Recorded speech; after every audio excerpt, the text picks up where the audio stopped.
Good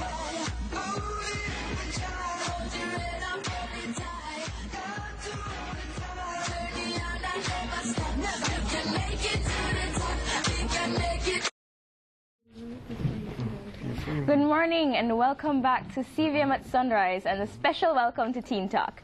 I'm Anita Costa and this week we're talking about parenting. Now, back in their day, they say things were different. Have we lost respect? Are parents failing their kids? What are our expectations as their children? Now, let's ask Jermaine Watson of the University of the West Indies, Roger Malcolm, President of the Ardent Student Council, hello, and Claudia Landley, head girl of Holy Childhood High. Hello. But first, let's take a look at this vox pop done in the halfway tree area. It should give us some perspective. View it. My expectation from parents is love, security, shelter. They should be caring, loving, and show a good responsibility to their children. These days, parents are spending less time with their kids. So because of that now, parents and their children, they're not having a good relationship and they're not having respect towards them. Respect is gone. They have no level of respect for neither themselves, adults, nor no one. When people don't have respect to the parents, I don't know why they don't have respect for them. All right, those are the views of just a few teenagers. Now, guys, they're saying we don't have respect for our parents. I have a lot of respect for my... I do. I would think so. What do you think, Jermaine? Okay, in my personal experience, Yes. it's not necessarily we don't have respect. It's just that I believe that teenagers or children have reached a point in which we all have our own individual opinion, and that doesn't really go too well with parents telling you what to do. Because let's say your mom says, sweep the yard. You probably don't see the need to sweep it right now. No. You're doing something. But expressing that, Mommy, I don't see the need to sweep it now, would be seen as disrespectful. I don't know why, but... But children have the tendency to ask why. I mean, we're always told to ask why. That's the funny thing. We're told to ask why. That's one of the first questions we're always told to ask, no? Right? Yeah. Exactly. When we ask why, oh, attitude. Exactly. What do you think? Just do it. I mean, we have our opinions. What do you think, Claudio? There's a difference in views with parents and children, generation gap. And what we want to do is to sometimes think for ourselves. Yes. And some parents don't want to let us go. They want to, when you're 18, they still want to have you as 8.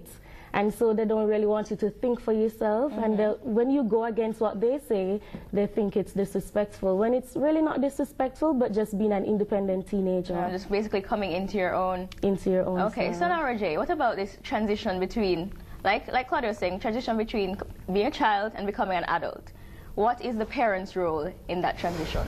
I think the parent's role is to, after 18 years of knowing me, be wise and to see, guide me in the right steps, but not try to live their life through me and not at every instance of me being mature say, oh, you're turn man now, and you know, that's where I say, and if you're going to live in my house, and you know, I think parents need to, they went through it, their parents went through it, and I still don't understand why after hundreds of years it's still such a big problem if they're going to come and say, when I was younger, and so forth. And at the same time, they need to understand that everybody's going to go through this transition, and they need to be, parents I think need to be wiser and be able to identify the steps that, oh, my son is going through this, my daughter is going through this, and maybe if I just nudge her in the correct direction, she'll make the right decisions on her own. Okay, now Jermaine, you look like you had something to say there. Yeah, I was about that. What I've realized is that based on where most of the parents are coming from, the home situation is that the parent, or would be our grandmothers, our grandfathers, they're always in control. So no matter what, they have the first and last say in everything. So that's the mentality they have. They don't really see it as, all right, maybe I should just guide her, aid her, it's tell her what to do. There's no real space for or personal opinion in what they see. Most of the time, I'm not saying all the time, but yeah. Okay. So do you think the parents' expectations of their children are probably a little bit too high these days, or you know, they just want the best for their children? Because, okay, as teens we say parents just don't get it. And sometimes, oh, you know, they probably never will. But what do you have to say? I don't think the expectations are too high, but when you look at the cost of rearing a child, and you really see that so much money will go down the drain if the child just slip up in their view, I think it's not being you're not over expecting of the child, but you just want the best. You just want the best. Okay, so you're all for parents. And my view is a part of it, but you know. Oh, that's good. So are parents failing their children? Are they really? Not all. Not all. No, I think that would be a generalization. And back to what she said, I think that sometimes, you know, parents are so caught up with doing what they think is best. Yes. It sometimes clouds their judgment. And that's understandable, because when you want the best on your investment, as some people would say, you tend to, you know, go over the edge, or you probably don't see all the angles. So I think that that's mainly the issue on an individual level. But I think that I think it's unfair to say that parents are failing our children. I think it's more society is failing our children, because parents didn't get up in our generation just to say, let us start failing. It has to be something more than just the individual parent, something on a cultural level. So I think persons probably need to look a bit broader and say, why are our children failing? Well, or why are our children changing, or why are the roles and morals changing, and look wider in society?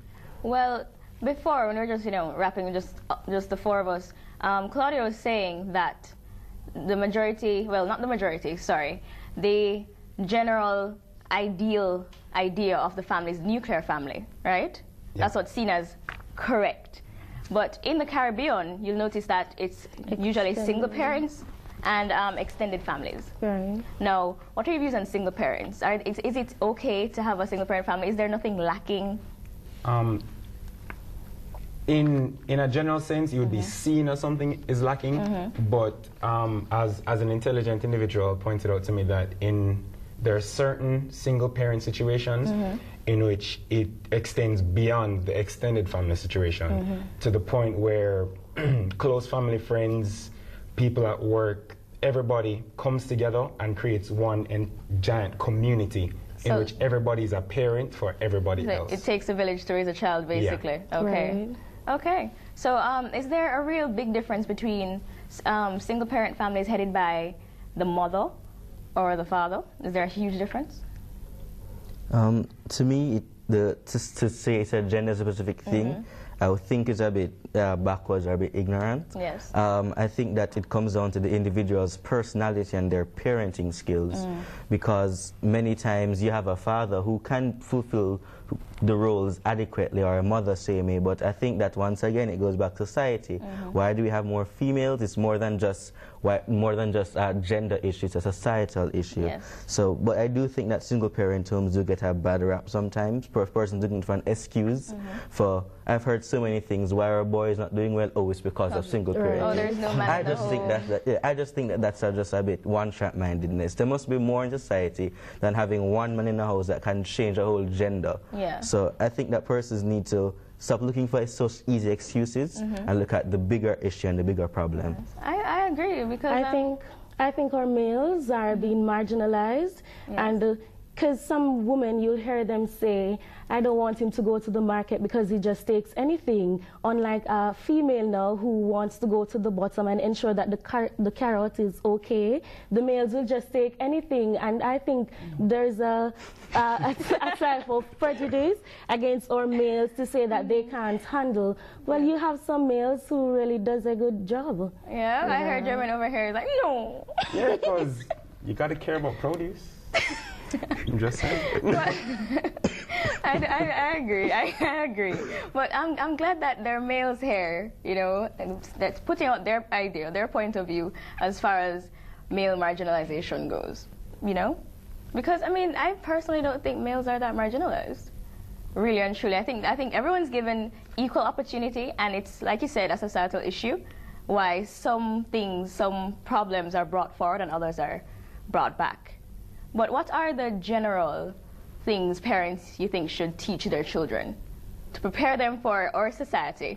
What do you think? Don't smoke. Say no to drugs. That's general. That's okay. That's general. I mean, values and attitudes, really.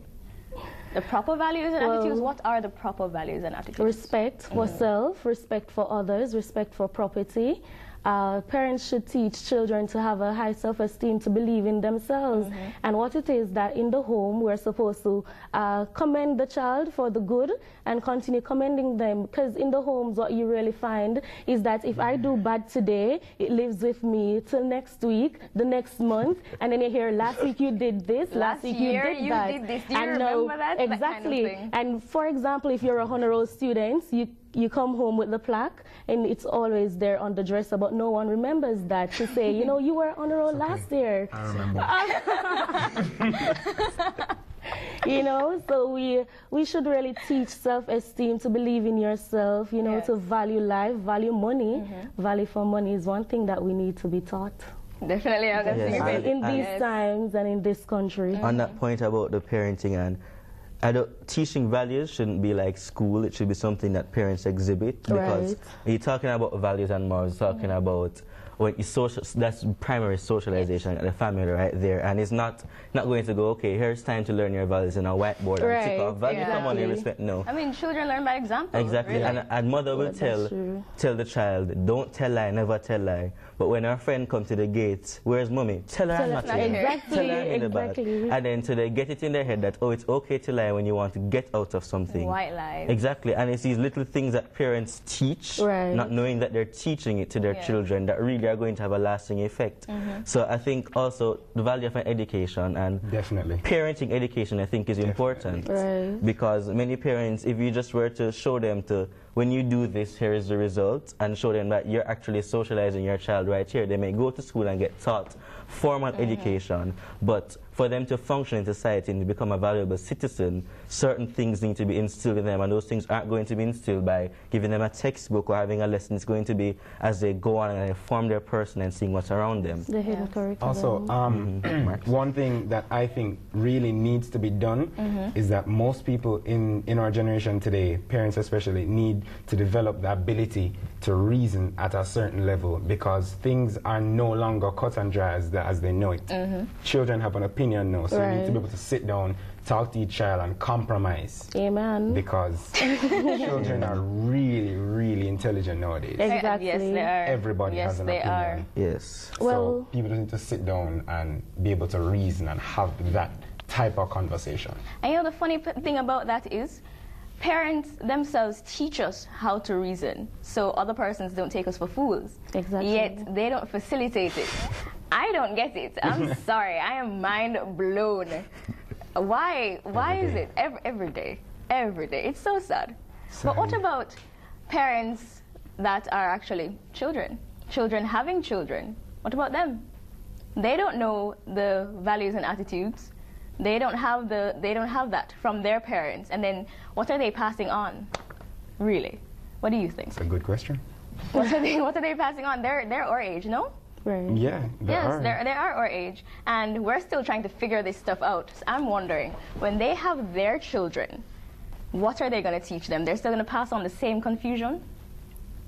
Wow. Well, I think if you're having a child, one thing that's very important is a support group or some sort of really strong family base. In this instance, I would not recommend the single parent family. I'd really be hoping that there's some extended family there, because if for instance like that, you're going to need grandma there and mommy there to help with the child, help growing up the child and passing on values and proper morals. You're going to need everybody there, aunt and uncle, to help grow that child. So I'd recommend extended for that. Yes, definitely. And mentorship. Mentorship. Always. Mentorship always, no matter what. Whether their parents are there or not, good parents or not. Always. But guys, clearly we could go on forever about this. I mean, I'm so glad your teens have such views. Well, the so last thing I'd like to say to our parents, the best way to lead is to do so by example. And the best use of power is to empower others. Now, parents actually say, do as I say and not as I do. Coming back to what you said earlier, Jermaine, the best way to lead parents is to do so by example. And we're looking at you, wanting to emulate you. So please lead by example. And don't blame us, blame yourselves. All right. That was a good one. That is a good one. But thank you so much, guys. Now, I would just like to say, Annalise Aiken would have been on the show this morning, but she's really, really sick. So, Anna, please get better. We love you. We love you. We love you. Anna. Claudia, Rajay, Jermaine, thank you so much. I really enjoyed the discussion. In fact, I can't wait to go home and tell Mommy and Daddy just how much I care. Well, take care. I'm Yanita Costa. See you next week on Teen Talk. Bye. Bye.